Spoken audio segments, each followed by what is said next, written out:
Hello, welcome to this webinar on breaking down barriers in the creative industries. Social enterprises are businesses which are reducing inequalities, creating jobs and opening up opportunities.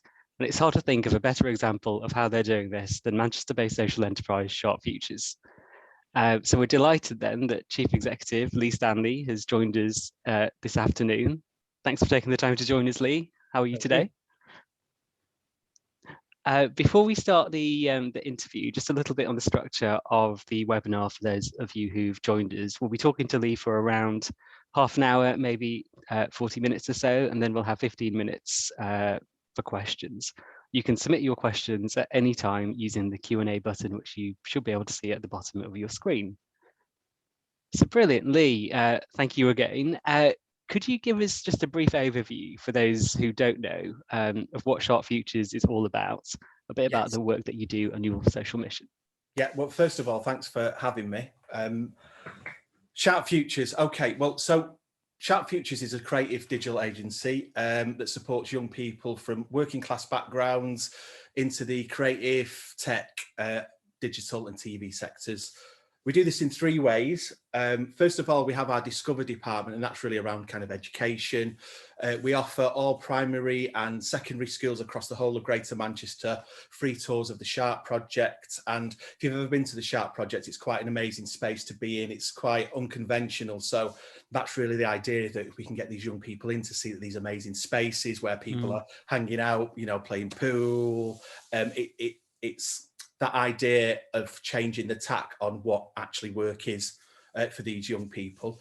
If you don't know what the Sharp Project is, it's a massive space over in North Manchester. It's home to over 60 SMEs ranging from TV production companies, specialising in creative digital tech, etc. So that kind of gives you the idea of the vibrancy of the Sharp Project. Secondly, we have our apprentice programme, and this is something I think that I'm probably most proud of in terms of what we do at SharpFutures in terms of our legacy. It's highly successful. We've had, since 2010, we've had over 18 apprentices. And to give you some context of where we are now with 5 of those apprentices who started with us about 7 years ago. Lewis, again, all these young people are from the local area, which is North Manchester, which I'll go on to talk about in a second. But all these young people come from that area. So as an example, Lewis started with us 7 years ago. He's now head of our studio. He's just expecting his second baby and bought a house. So to see someone go from, you know, a young kind of fresh-faced 18-year-old to, you know, a father of 2 owning his own house, it's absolutely brilliant. We've got Sophie, who's head of our pod and recruitment. We've got Itazaz, who's head of our IT and systems. And the list really goes on in terms of the people, our alumni that are working in creative, digital, tech, TV, etc. We've got some apprentices that started their own business that still work in the Sharp Project, in the incubation section at Sharp Project. So that's something that, and you know, I guess when you talk about measuring success, and that's what we do in the third sector, outputs, outcomes, number of people, postcodes, that's obviously really important. But for me, I only employ people that are really good, and these young people have turned out to be exceptionally good. So that's how the measure of success for me in terms of that kind of apprenticeship program goes. And thirdly, we've got Pod People on Demand, which is basically a service we designed to support creative businesses by providing a local talent pool of people that can be booked by the hour. So to give you a kind of example, whether that's, you know, admin, office assistants, we get lots of TV production companies that need runners, etc. Or whether you've got a burst of social media and you just need someone to dive on and, you know, help develop the content, etc. So also within that People on Demand service, what we found, and actually I don't know whether you guys have found this, but kind of mid-COVID, it was exceptional to see these little kind of relationships kind of evolving online without kind of any spark from SharpFutures. So that's what we've seen with People on Demand, that people actually are helping each other in terms of if they've got a lack of skills or they want to be skilled up on certain pieces of kit. So it's great to see that evolve. And actually in the real world, we offer afternoons where people can get together and just chat and stuff. So it's just really just developing those networks. It sounds like you've got a real sense of community then across the organisation. Yeah, and I think so, because I think if you work in, you know, any kind of creative industry, you know, you need people to bounce off, don't you? You need to spark ideas, and you need to understand that if someone's good at that, well, maybe they could work with them and then we could do that. And that sparks that whole idea of entrepreneurship. And then from there, you can go to one of the small incubators at the Sharp Project, which is, you know, basically a unit that costs between 50 and 70 pounds a week. You can build a business up, then move into the larger offices and kind of develop from there. And that's something that I've seen time and time again over at the Sharp Project. So it's such a great space for us to be involved in, and the young people from across GM to get involved in as well. Brilliant. Really great to kind of explore that. So some of the projects, the specific projects that you run in a bit more detail, maybe later on. But I guess you've talked a bit about giving us an overview of SharpFutures and the Sharp Project. It'll be great to find out more about yourself, I guess, because you've been with SharpFutures from the start. That's right, isn't it? Yes. Yeah. No, absolutely. And I've been, you know, thinking about, you know, like kind of journeys of where you start as a social entrepreneur. So I'm just going to condense this because I do like to talk about myself quite a lot. So at any point, this is your life going on, you can press the button and I'll just stop. So right. Anyway, so yeah, I was born in North Manchester, and for the people that know or don't know Manchester, really, it's a tale of two cities. On the south side, you've got the students, traditionally the leafy kind of affluent suburbs of Charlton and Didsbury. And I was from the other side of town, which is kind of, you know, kind of lower working class, kind of poor manual kind of work, very, you know, traditionally, you know, white neighborhoods. I had a really poor educational experience, I think, through that time, through the 80s. Obviously, all the teachers, I'm not blaming any of these teachers, by the way, teachers' strikes and stuff, but I was also dyslexic. So I was really quite a disruptive pupil on reflection. And that was really frustrations about not being able to keep up, understand, being able to read what everybody else was clearly being able to read. So as an example, it's funny, but I know when I talk to people that are dyslexic now that they put coping strategies in place. My coping strategy as a 15-year-old was really simple. Work out when you had to read, because when teachers made you read from a book so they could mark the homework. So I'd make sure that I was the last person in the class at the back of the room. And as the bell got to 45 minutes and it got to me to read, I'd make so much disruption that I'd get thrown out of the class. And that was my strategy, which, you know, on reflection again is quite perverse and absurd, but these are the kind of coping mechanisms. So yeah, I found myself at 16, straight out of school, no qualifications, working on the building site as the kind of trajectory goes. And I think, lucky for me, I was always into music. I'd been in bands for years, and around that time, late 80s, early 90s, that whole cultural explosion of acid house, Manchester music. Manchester was where it was at, really, wasn't it then? No, I mean, the place to be. It really felt like the centre of the universe to see all this going on, because I'd seen Manchester kind of pre-acid house, and everyone talks about it going from kind of monochrome to colour, and I experienced that. Which was fantastic. I think there's so many things that went on in that, apart from that kind of, you know, Leary Mancunian thing that is always the narrative around that. Yeah. But actually, there was industry, there was commerce. And for me, music just has the ability to bring people together, doesn't it? You know, it breaks down the boundaries. And I think that was the first time that being in these clubs, certainly the Hacienda and going to warehouse parties, that I met people of colour, people from different backgrounds, people from different classes. And that started to sink in. And I think that the moment that I became a social entrepreneur, which does sound ridiculous now, we'd been invited back to a friend's house, as you do when you're in a club, everyone back to mine, brilliant. And this was the first time that it actually dawned on me that we turned up this lovely house in Didsbury. And I often travel past it now, actually, and think, wow. And it was the first time I realised that I was poor. It was the first time I got, oh my God, this is someone's house. This is incredible. So there was that kind of moment where I thought, wow, financially, but also the conversations that I just wasn't involved in. I'm watching, and they were talking about which universities they were going to, what gap years they were, where they were going to travel, India, etc., what careers they were even considering in, you know, film, TV, music, etc. And yeah, I think that for me really gave me a sense that when I went home, there was never any conversations around my, you know, table around which universities we were going to go to, or what skiing holidays we were going on, or, you know, anything like that. So I think that, yeah, I think that's the moment that the penny dropped. And actually, if I was being honest, I remember I was really angry. And I think that's something that I carry on today, that anger. And I don't mean anger in a negative sense, because to me it gives me that energy to kind of go on. And it's that idea of something just not feeling right, and then it being acknowledged by it actually isn't right. And we can see that today, can't we, with fuel poverty, food poverty, digital poverty. So anyway, so rewinding. So I think the one thing that Mancunian working class kids has is that absolute desire to make something out of absolutely nothing. And you know, I've witnessed that kind of commerce meeting art and culture.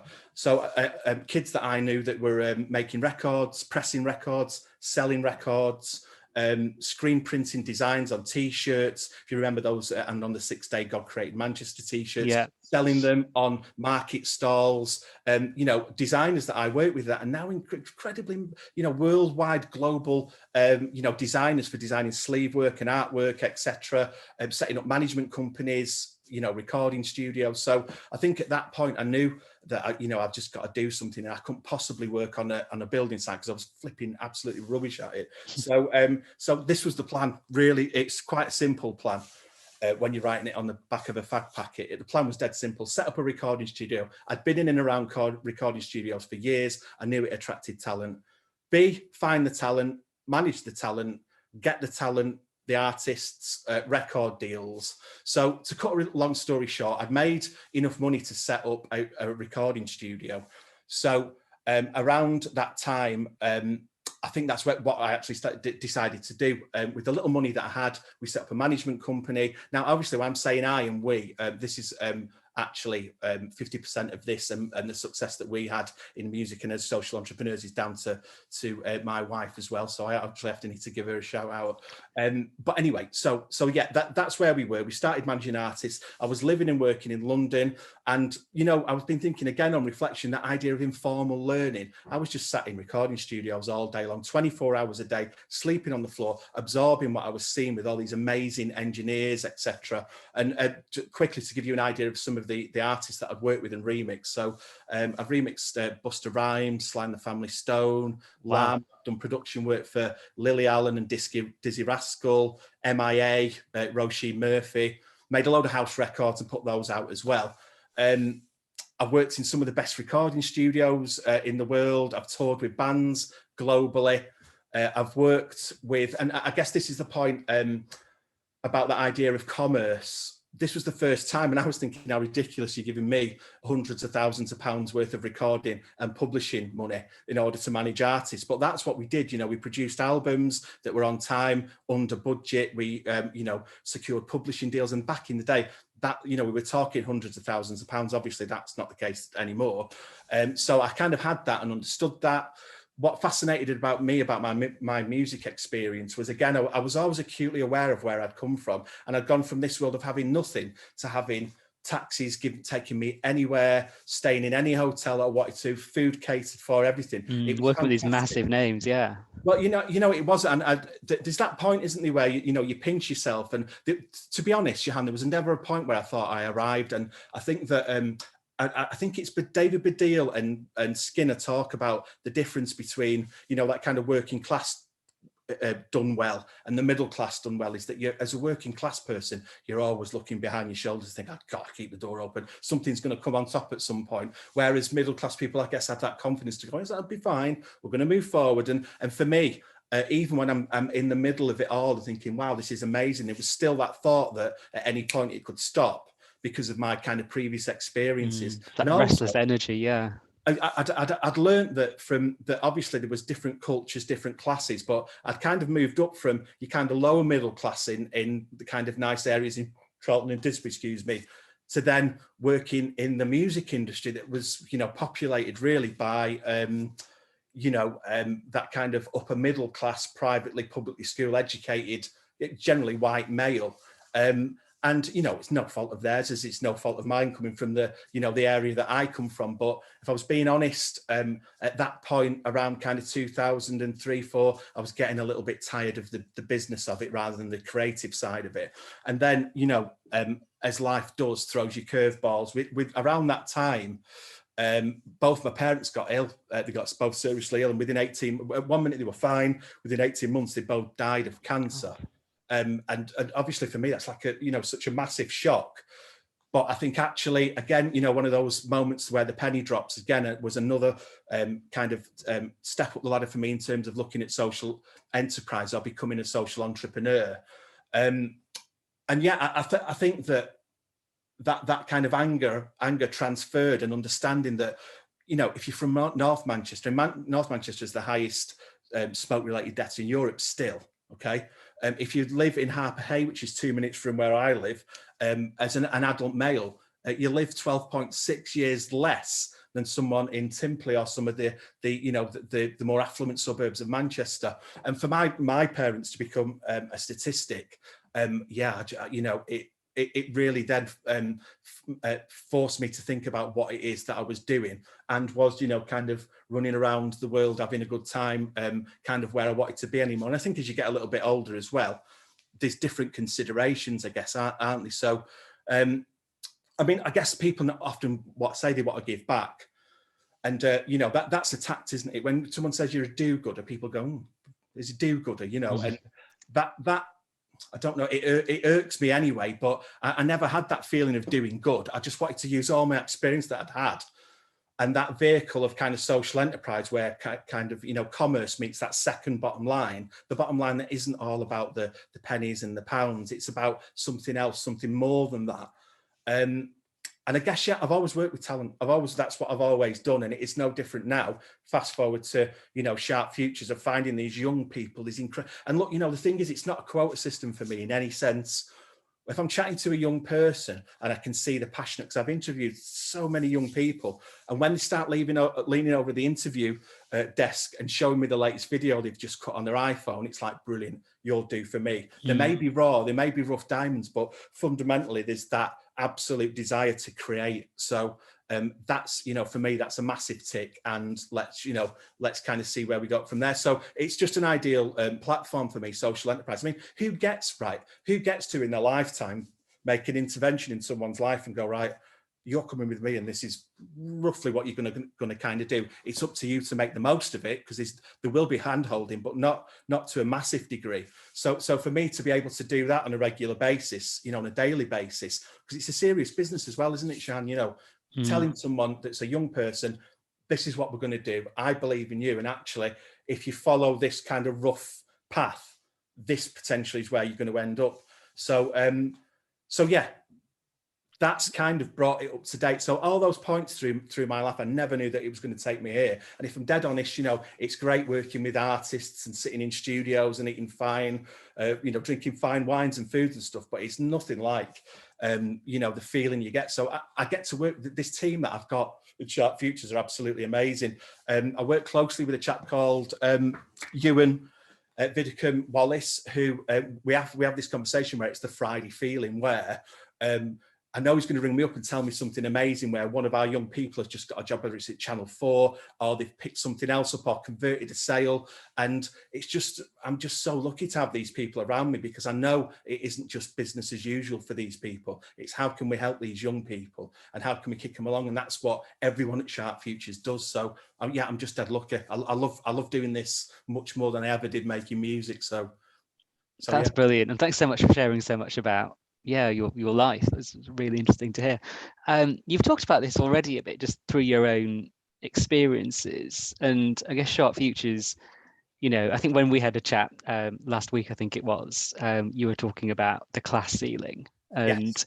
you kind of inferred about it just through the experiences you had, you know, going to those big houses in Didsbury and being like, whoa, this is how the other half live.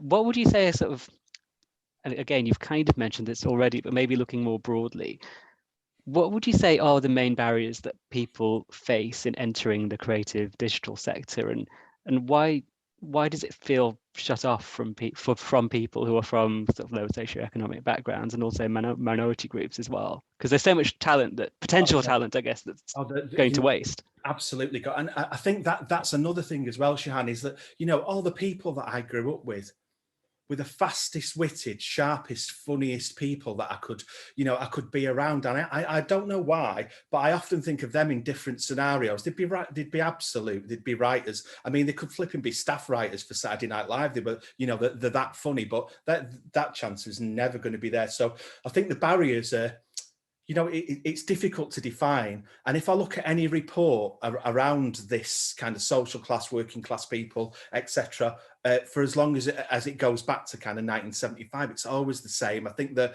barriers are financial and cultural. I think that, you know, that saying, if you can't see it, you can't be it. For me, that's dead important. And it was dead important back, you know, in the day when I was watching people that I knew that were on top of the pops that looked like me and dressed like me. And it's like, wow, if they can do it, you know, I can do it.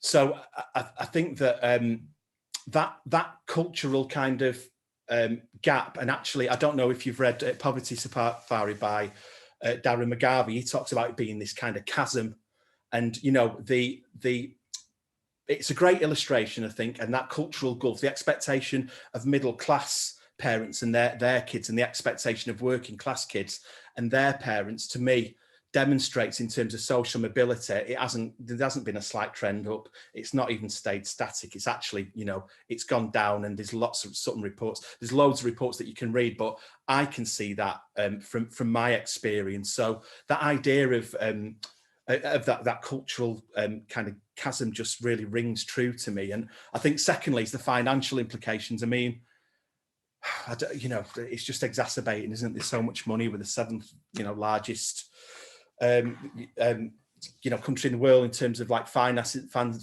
and stuff, and you know, on TV, fuel poverty, food poverty. I know from my own experience, digital poverty, you know, when it comes as an example to one of the kids that we've worked with, you know, he can't afford an Adobe license, and it's the difference between him eating or his parents being able to afford that and pay £49, you know, a month for an Adobe license. So that gives it some kind of understanding and puts it in context. But again, for me, from my experience, the consequences of getting it wrong, I think, if you're from those lower classes, are huge. I've done it enough times to know in my career. Sorry, I painted my music career like it was some kind of amazing trajectory. It was full of lots of dead ends and oh no's and making really bad decisions based on finances. And that's something that we all have to go through, right? You know, particularly if you're creative. But I think that if that's all you've got and it's, you know, you're all in, you know, the consequences are huge. And actually, we find this with working class students that have been to university, probably the first kid in their family to go to university, and what they find when they're, you know, they're out of university and we manage to find them and capture them is that, you know, been to university, they're in £90,000+ worth of debt. What they've studied for 3 years, film, etc. They're not going to be the next Martin Scorsese, which they thought they were going to be. They find themselves working in the local kind of Asda or Morrison's, etc., loaded with debt, seeing that ship slowly sailing away.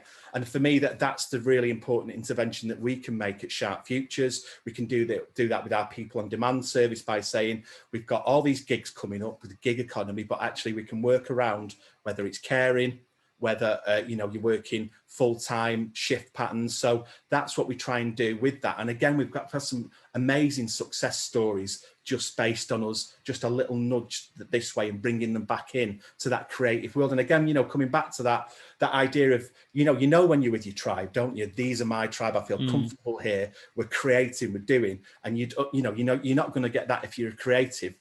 You know, stacking shelves. And I need to caveat this with, which I always do.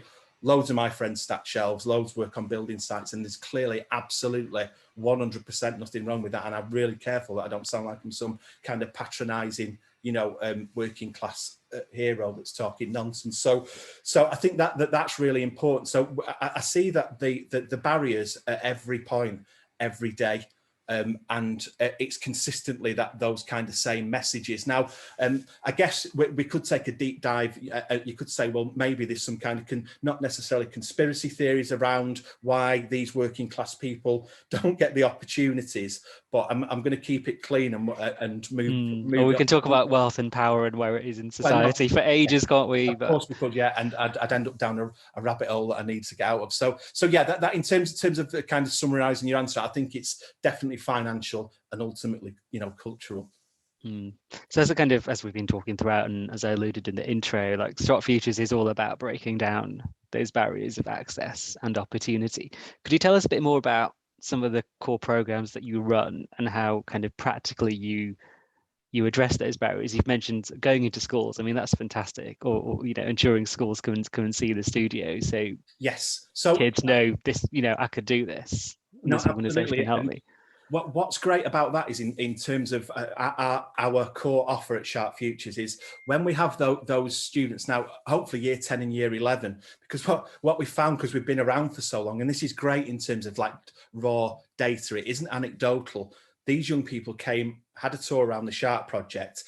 We also offer paid experiences where we engage with the SMEs. So whether it's AI, AR, UX, etc. We do these workshops, photography, etc. And then we get the young people applying to come back to us for work experience or go on pod as they become 18. And then they'll start working on some of our services. As an example, we provide front of house service and runners for the Sharp project and over at Space. So that revolution, just the penny drops again. We can see it working, and that's really exciting there. So that they're set on their journey there, which is brilliant. In terms of some of the other work that we do, excuse me, Channel 4, Sky Television, I think these two are great examples, of institutions that we all know and love, in the UK. But again, I think it's down to key individuals in those organisations. And I have to give a shout out to Sinead Rocks over at Channel 4 in Leeds. Just again, an amazing person, and the same continuity kind of extends to Cameron Roach, who worked at Sky Television last year when we set up our script editors 12-week course. Those guys set a criteria for us. It was dead simple. We want people from, in Sinead's case, lower socioeconomic backgrounds. They wanted to make sure that the parents were from manual, kind of work and jobs. So they set quite the bar quite high for us in order to find these young people, which I absolutely loved because, lip service is paid massively, isn't it, in the sector and how we work. Again, with Cameron said that he wanted to make sure that he had a really diverse range of people, young and old, for that particular project. And again, it absolutely said what he was going to do on the tin, and that worked. So what we would do with Channel 4, as an example, they say we want to work with these young people. We develop and design bespoke courses at SharpFutures that take into account all the technical skills that the client needs, which is a no-brainer, right? So when we've got young people, they need to obviously understand Adobe, all the different pieces of software and how, as an example, for studios like to work. Then we work on our young people. We get them, obviously, post-COVID. We're going to be in the real space with them. Unfortunately, with COVID, we did it remotely, although the results, interestingly, were the same. So it shows that those barriers can be broke down, just kind of not being in person. So yeah, we design and then develop bespoke courses. And this is where I have to go back to the team that I've got, because the excitement that we have when you or a team member will ring me up and say, this is what we're thinking of doing this week, and the reasons are X, Y, and Z. And it's like, absolutely, that works beautifully. And what we found as well with Channel 4, who've taken on one of the 6 people that we worked with last year, which is fantastic, is that, again, the feedback from the cohort was that these programs that we put in place makes a massive difference for them just in the workspace, because I always take it as technically that's a given. You can always learn new plugins, the way to work, the way the producers and your line producers like you to work, and the speed you need to work at, but it's all the other stuff, isn't it? Particularly when as an example, another cohort that we worked with had never even been to London before. So the idea of taking them to London, again, was completely out of your comfort zone. And I think that's something that I think that people don't appreciate with young people from these areas, that even though someone that lives 2 minutes away from the Sharp project, when they're in the Sharp project, I can see they're wriggling and they're really out of the comfort zone. So, there's never any assumptions made with me. And I often have to check myself sometimes, because it's easy to forget how difficult it is. And I mean, it was difficult for me 30 years ago, but it's nothing like it's difficult now. So I think that's what I love about social enterprise. You can't help but have empathy towards other people and other people's, kind of conditions as well. So that's what we do in terms of the partners. We've also got our social media team, which has lots of different partners. And these are commercial partners.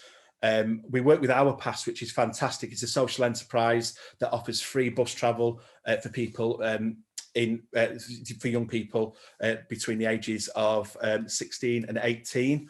And we do all their social media campaigns and stuff, but it's great to hook up with another social enterprise. So we have loads of different organisations, loads of commercial organisations that we work with, again, loads of TV, small production companies, but also work with BBC and ITV as well. So it's a real spread of different organisations, different cultures. Brilliant. Do you think there's, are you starting to see a shift in kind of the film TV industry and maybe across businesses more broadly, like some of the partners you work with, when it comes to kind of getting people in from more diverse backgrounds and kind of de-elitifying, I don't know if that's a term, some of these industries? Yeah, I don't care whether it is a term. I like that term, yeah. Making up words. You know what? For me, the jury's out, isn't it? Because I think we're only becoming aware of these issues and these challenges. I think probably because of all the different platforms and the challenges that people can write about and face. And I must say, the people that I've worked in the industry, there's absolutely no doubt that they want to see a change. And to find those individuals in these organisations that go, this is what we're going to do. This is how we're going to do it. And then they'll say to their team within the organisation, this is what we're going to do. And this is how we're going to do it. And again, just referring back to Channel 4, the lengths that they went to as a partner last year demonstrate to me, in answer to that question, with a big, massive tick and yes, absolutely. They went way and above my expectations and my team's expectations. And you don't do something like that. I think that the atmosphere that Channel 4 had created on the shop floor in the studio over at Leeds, the buddies that were buddied up with our young people, it was just absolutely incredible. So if there was maybe 20 times Sinead Rocks and that team at Channel 4, and the training team as well, Charlotte and Kevin, I think I don't think we'd be even having this conversation. So I can see it changing with my partners, wider outside of my experience. I don't know. A lot of the feedback I get is probably not. But, tankers take ages to turn, don't they? And again, it feels like it's a social enterprise, always just chipping away, slowly chipping away, providing quality, making sure the results are exactly as you said the results are going to be. Trying to tow those tankers, aren't we? Make them move a bit quicker. Oh, no, yeah, absolutely we are. And I think that with that, right. So I was chatting to a friend of mine, and she's a great orator, and I was telling her, saying sometimes it feels like a drop in the ocean what we do, and it's some days it's like, I can have fabulous Fridays when I'm chatting to you, but other days it's like, oh no, what are we going to do that I didn't expect, that and stuff. And these are all the challenges you face. A is a small business, and B certainly is a social enterprise. But for me, and she said, and it sounds a little bit cheesy, but I'm going to say it anyway. She said, no, it's like a drop in the desert. It's the start of something. It's a seed, and it makes a difference. So I when I'm kind of down and thinking about it, I often think about that and think, it is. And it is, like you said, that oil tanker just nudging it ever so slowly in a different direction. So continuing talking about sort of building on that, I guess. So we know the Levelling Up paper came out yesterday, obviously made all the headlines. And to me, I'm sure you probably agree with this, like social enterprises are businesses that they're making levelling up a reality, aren't they? Just through the way that they're set up. They're all about reducing inequalities and breaking down barriers. What role do you think social enterprise has to play in transforming the economic system more broadly and kind of taking this levelling up idea and really making it genuinely happen? So I guess without getting too political, whether it's kind of David Cameron's Big Society in 2010 or Boris's levelling up, it really doesn't matter to me. Like you said, social enterprises are levelling up every single day. They're working with wider society. Their goals and aspirations aren't to be hoodwinked or hijacked by political parties that maybe don't have the same interests as we do as social entrepreneurs. So I find it really, I do find it a challenge of what the the narrative is on TV, etc., and what I kind of see daily in terms of the interventions that we make. And I understand that not every social enterprise is commercial facing as we are.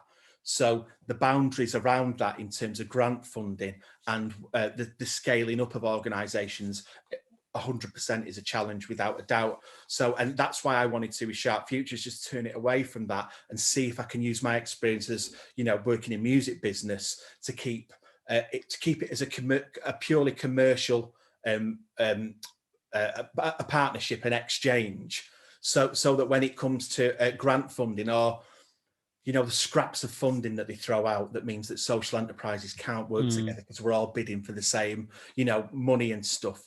That's the frustrations that I find with not local government, with just funds that are kind of, you know, distributed across the UK. So in answer to your question, Sian, yeah, it's just business as usual, isn't it, for every single social enterprise? And someone else, I'm going on some more analogies here, but you know, the idea of being a social enterprise, I was at a talk a couple of weeks ago, I think it was with Nicola at Flourish, and she was saying it's like a tube of toothpaste when you work with a social enterprise. There's a bit of squeezing, and then can we have a bit more and more and more, you know, till there's nothing left. And I think that sometimes as a social enterprise, you can lean that way and give your services out for free, etc. But there's a point where you go, no, we've got to keep the doors open, and the decisions are based around commerce as well.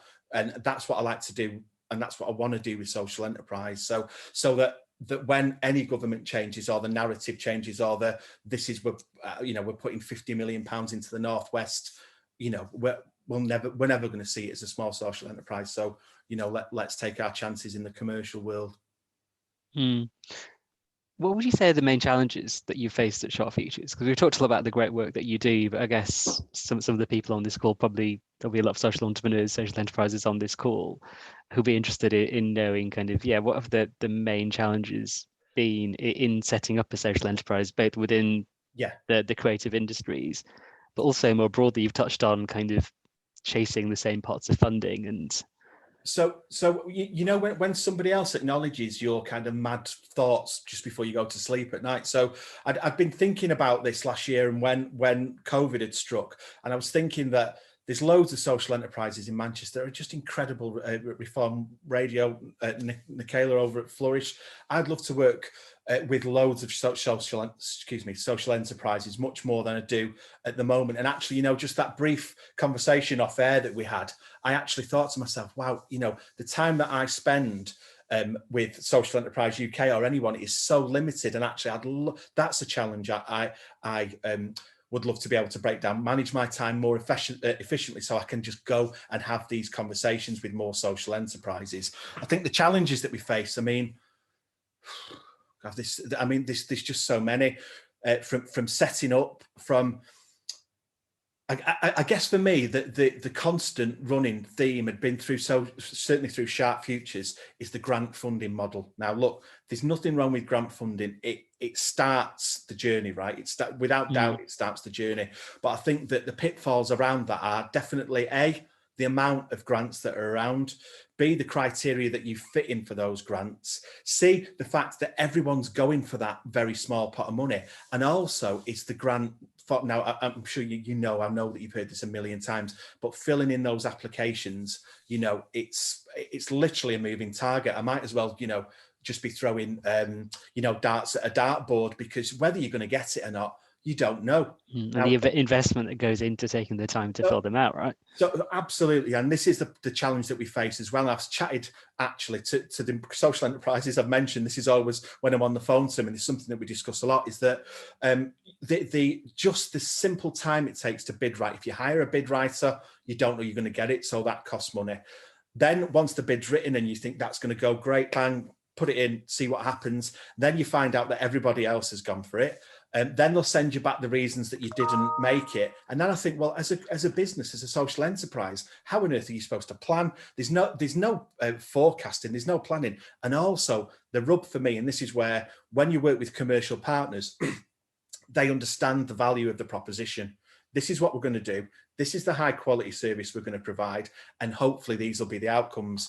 You know, with a grant application, you could say 100% of the young people we work with have gone on to be professors in rocket science and now earn Nobel Prizes around the world.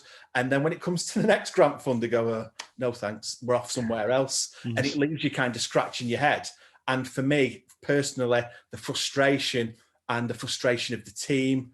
It's just impossible. It's an impossible position to be in. Now, this is only my experience. I'm sure if you work in one of the larger social enterprises or charities, and you've got 3 or 4 bid writers that are on staff, happy days, knock yourself out. You can do that all day long, as well as, the other stuff that you can kind of then forecast for. But as a small social enterprise, it's so difficult. So they're some of the challenges. Another challenge that I think I face, and I don't know whether this is, maybe I take this a little personally, it's charity. That idea, that notion of charity, that it's do-gooding, and it isn't quite as good really as the commercial side of stuff.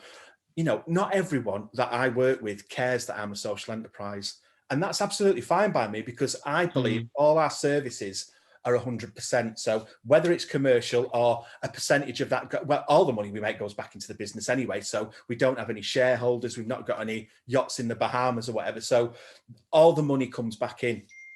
And I think that's obviously that's really important in terms of when we're able to tell our story to people. But yeah, getting the story across of going, we're a social enterprise, but actually we're really good at doing X, Y, and Z. It's like, for me, it's business first. They can see obviously what we do in terms of our social mission, and some of the brands that we work with, quite rightly want to shout about that from the top of the mountains, because they could work with any organization that delivers commercially younger apprentices into the workplace. There's lots of companies that do that commercially, but obviously the added value that we provide is really important. The challenge we face is that message. We've got so many different stakeholders that I still haven't got it right yet, and that's a piece of work that we're doing at the moment. What's the message that we want to get across? And I'd say, as a young social entrepreneur, if you're thinking about starting out, just think about that message, because actually the flip side of that is, we have the means, don't we? We have the means and the tools to do it ourselves these days. I don't mean financially, but we can get our messages across very, very quickly and directly to the right people. So that, I understand it swings and roundabouts, and hopefully this technology helps in that sense. But yeah, that message is sometimes a challenge as well. That's really interesting. Look, Lee, we could talk forever, but I feel like we should probably get to questions. I mean, I'm quite keen to hear more about your plans for the future, but let's, if anybody's got any questions, please do submit them to the Q&A. But until we get some questions in, yeah, Lee, what are your plans when you've done so much? SharpFutures has done so much since 2011, I think, when you founded. What are your plans for the next few years? Well, first of all, it's one of those, again, I'm always just looking behind my back, waiting for, for the bills to come in and stuff. So, and also it's economies of scale, isn't it? When you run a social enterprise, this next year, we're forecast to turn over £1.2 million worth of business. So I've doubled our income over the course of the next year, which is absolutely incredible. But obviously with that, it's not like we can all sit around, drinking margaritas. It's proper business as usual, and the stakes get a little bit higher. And this is something that that's really important to me. I've said it before, but I'm not messing about with young people. They're not outcomes for me. They're very young people that have their own challenges and actually mountains to climb before they start work at 9 o'clock. So it's really important for me and my team that our quality stays really high. So in answer to your question, that quality has to stay there. I've got loads of exciting news that I'm not allowed to tell you. It's always the way. And we've got a couple of launches coming up, and I'll be able to tell you. But yeah, we're developing more products and services, and we're talking to more brands to develop essentially what the services that we already have that clients want to buy from us. So yeah, there's lots of different spaces I think that we can move and operate in. But yeah, I sound like I don't know. So yeah, apologies for that, Shan. I'm not allowed to tell you, but not limited to divulge just yet. But I'm sure once you do mention the new exciting things you've got planned, we'll be shouting out about them on the Social Enterprise UK social media channels, no doubt. Just going through the chat, we have got a question from Jim Prescott. Thank you for your question, Jim. So Jim Prescott from All Sports Coaches Coaching Academy, CIC.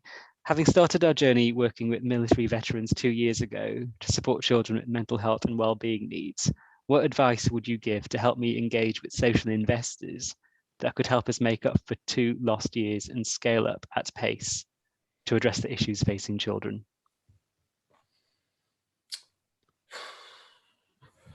The investment journey. Thanks for the question, first of all, Jim. Our experience of investment, social investment, hasn't been fantastic, and the reasons being is I believe that in terms of social enterprise, that there is that double bottom line, right? So obviously the figures need to stack up, the projections need to stack up.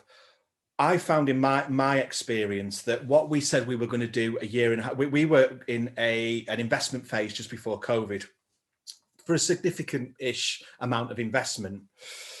The challenge that we faced around that over the course of that year, I mean, it was like pulling teeth. It was excruciatingly painful, and there's no consideration. I understand, look, you know, these guys are money men, and actually doing a little bit more research, I'm finding that lots of ex-bankers around 2008 started to work in the social investment world. And you know what? It really felt like that when we were kind of going through that experience. I understand that, of course, it's their, you know, it's their money and it absolutely needs to be paid back. But my challenging experience was that they didn't understand us as an organisation, didn't understand what we were capable of achieving. So in answer to your question, I found that difficult. I think that any available opportunity with investors, just bring them in, show them what you do, show them the partners, and actually show them that the investment model is fit for purpose. Obviously, you need to consider any kind of cul-de-sacs or alleys that they're going to take you down. And, you know, I guess from watching on Dragon's Den or anywhere, you just got to know your figures. You have to know your figures inside out. And yeah, what I'd love to say, Jim, is I've had the best experience ever with social investment, and actually we're here now, and but mine hasn't been brilliant. Now, that's not to say, because we were in it for quite a significant amount of money, and it may be that your social investment team entirely different from the organisation we engage with. On the flip side, of course, is that converting that relationship means that you've got first of all, targets to hit, which is great. You've got an extended team of very experienced people that can help you along your journey. So it doesn't have to be negative in any sense. That's just my experience. And I think that taking the best facets of every relationship that you have with everyone in the social enterprise world is just is massively important as well. And I guess there's also so many different available options when it comes to social investment as well, and the whole world seems, I mean, I'm not an expert on it at all, but the whole world seems very confusing and tricky. But there is a website called Good Finance, I think it's goodfinance.org.uk, which is kind of set up to kind of help social enterprises navigate the world of social investment more easily. And there's like a list of funds, and there's like a calculator you put in, and to see like, this is my size, this is how much money I'm after, and these are the funds that may be able to help. So it's worth checking out that website, Jim. That's brilliant. And actually, just to finish that as well, we didn't have any collateral, so there's no bricks and mortar. We couldn't obviously license our intellectual property because we don't necessarily have that. So it's a different proposition if you've got bricks and mortar, because obviously you can put that against, you can put that against the deal. The issue that we find as well, obviously, is that if you don't have any those assets, intellectual property, that stays on your balance sheet as a loss every year, which still people don't understand outside of it and in the investment world. So the proposition in terms of borrowing further finance always looks a little bit gloomy when you saddle with that debt, because it isn't investment, it's debt finance, really, isn't it? So that's a whole other conversation. But I think that the website that you've just pointed people to there is it's obviously a great reference point to kind of jump off as well, particularly the fact that it's got a calculator on it. I didn't even know that. So we've got a few other questions are coming in thick and fast now. A question on messaging. Have you had any significant challenges in communicating the impact of what SharpFutures has achieved in terms of getting people to see and understand it? And if so, how have you overcome this? Any particular strategies? Well, yeah, I mean, this is fascinating, isn't it? Measuring social impact. If I think if 1+1 equaled 2 in the social impact world, it'd be great. But there's so many different measurements, and I guess it depends on the audience that you're talking to, because obviously you've got your anecdotal evidence, but then we work with First Arc, who we have had investment from in the past. They're a fantastic organisation anyway to work with, and they do all our social impact calculations. So how that's worked out, if I'm honest, I'm not 100% sure. But when I sit on different boards, Access Fund, etc., they have different calculators to measure the impact. So I think that it's really important, isn't it, for funders that it isn't anecdotal. You can talk about that as a narrative to set up the deal, but I think it's really important to look for those social investment calculators, and I'm sure via SE UK there'll be organisations that do that for a fee for you, and then obviously weighing up whether that's worth it or not. So in terms of the message, it is.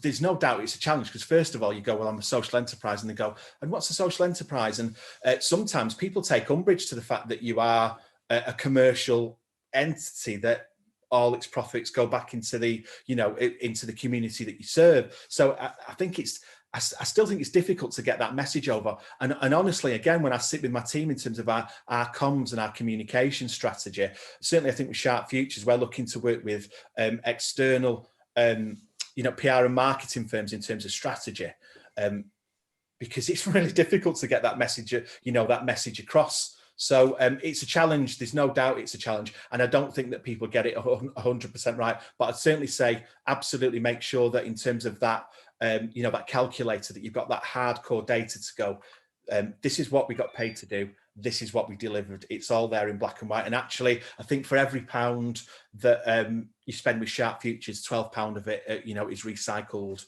back into, the community, etc. So yeah, I hope I've answered that as best as I could there.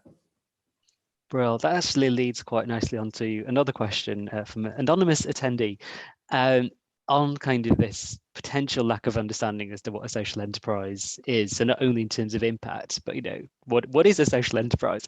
So the question is, do you think there is a need for social enterprise as a whole to let the wider world know precisely what they do? And do you think that public awareness of the potential offered by being a social enterprise is limited? And how do you think this could be improved in the future? So how do we get everybody knowing what a social enterprise is, Yeah, well, I mean, obviously, you and I are preaching to the converted, because absolutely, social enterprise. I love this model. I think that the space that we operate in, particularly since COVID, because the challenge we face as social enterprises is the space and the narrative, isn't it? And when my wife and I sit down and we're watching commercials on television, and every commercial entity that's ever been since I've been a kid, whether it's Argos or I don't know, the NatWest Bank, and we're giving back, and all the messages we use as social enterprises or co-ops, it's like they've literally, took the ball and ran with it. And not only have they run with it, they then work with obviously massive global agencies that come up with this amazing message. As an example, B Corps is something we were talking about before, and our message gets kind of narrower. Along with all the commercial entities, it gets narrower and narrower. So there's no doubt that we're in, they're in our space and we're in their space, and what we do and our outcomes are so the complete polar opposite of what they do. But if you're going to talk to the average person on the street, they'll go, "Oh, isn't it great that what Joe Blogg's company or whatever, for every pound they spend, they're giving that back to X, Y, and Z." And that for me, obviously, there's a cynicism involved in that, because it's about their shareholders, it's about their profits, their shareholders. Whereas social enterprise isn't about that. It's about keeping the doors open, but actually, it's about the community you serve, and what the constitution of your organisation says it's going to do. So without doubt, it's a challenge. There's no question about it.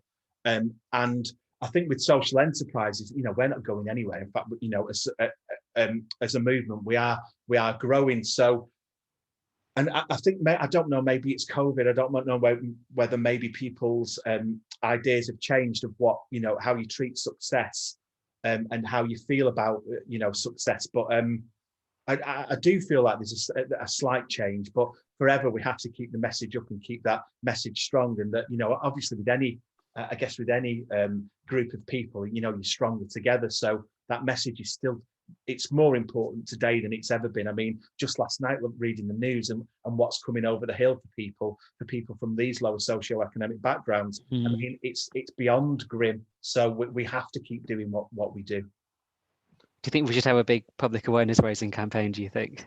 Mobilize the sector together, get some headlines? Because you're so right, because there has been this kind of hijacking of purpose for private profit in a sense, hasn't there? Because yes, you see the word purpose everywhere now, and post COP26, the potential for kind of greenwashing and yes, sort of the cynical use of the word purpose is so much that we really should be as a sector combating that and saying, look, you want purpose, this is how a business can be set up. That's absolutely. And I think as well, I just kind of riffing and thinking of off the top of my head, I love the idea of the value of exchanges with propositions with large brands, and we did this with whoever, whoever, and we're SharpFutures, and actually we're a social enterprise, and people go, oh, what's a social enterprise? So it's that idea of commerce for me, and people will go suspicious of that, but that's the only vehicle that I know. And the fact that you can go, well, actually through this relationship, these 15 young people are now doing, kind of X, Y, and Z. So yeah, it'd be great to get pro bono support, Sian, for our great social mission from some huge agency out there that wants to get involved and shout from the rooftops. If you're on this call, let us know. Who knows? Yeah, do that. But I think it's difficult as well, just getting back to it. I'd love to spend time. I mean, even just chatting to you for 10 minutes, it's like, wow, yeah, I get that. And just that idea of a forum and having enough time to go, this is important. As a CEO, this is really important that I'm having a coffee in the afternoon with these other social enterprises. And I still find that really difficult to be able to do. And it's something that I should do because I get so much from it. So yeah. Sadly, we've only got time for one more question, I think, and we've got Vicky Osgood, who's Business Engagement Manager at HS2. Thank you for taking the time to join us, Vicky.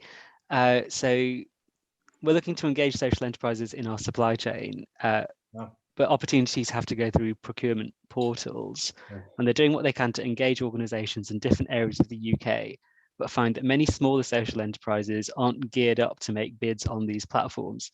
What would be your advice to get these organisations and assist them, give them the knowledge to bid for these larger opportunities? So I guess you've got kind of bigger organisations wanting to work with social enterprises, but social enterprises aren't quite ready to meet the demands of those contracts. Yeah, well, you know what? Actually, I'm going to just rip that up, because actually the question is so pertinent to where we are as an organisation. The reason that we took a tack off in terms of working with commercial partners, because it's not our fault. It's not our fault in any sense that the system is completely set up not to include businesses that are our size. I think that regardless of social enterprise, in terms of the procurement that's required, again, it's very similar to the bid writing, isn't it? Because to get on a portal and in a local government, I mean, the hoops that you have to jump through just to get on the portal and then start to bid. I completely agree. I think we need to look top down for the solutions for this, because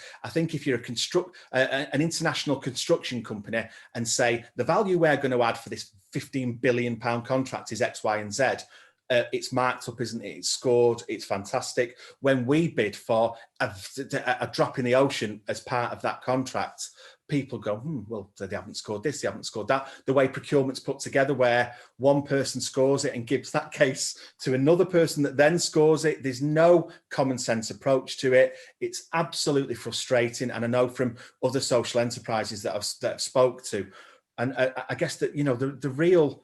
the real bit that just kind of, really gets you there is that that fund is totally set up for your community.